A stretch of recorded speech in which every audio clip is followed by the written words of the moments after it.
আসসালামু আলাইকুম রহমতুল্লাহ বরকাতু। আমাদের প্রবাসী জীবনে দেখেন কি কষ্টকর জীবন। গাছে ঝাঁকি দিলে টাকা পড়ে না। দেখেন কি কষ্টকর, 2-3 কিলোমিটার হেঁটে কষ্ট করে হেঁটে যায়, সকালে আবার হেঁটে আসে। আল্লাহ, তুমি সব প্রবাসীকে তুমি রহমত করো, ধৈর্য ধরা তৌফিক দাও রব্বুল আলামিন,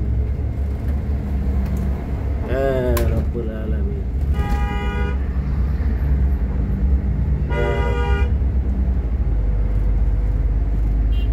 এই যে সব আসছে কাজ করে, আল্লাহ সবাই কাজ করে আসছে, কাজের থেকে আসছে সকালবেলা, ফজর নামাজ পড়ে চলে যায়। এই যে এখন 6টা বাজে, মাগরিবের সময় আসে।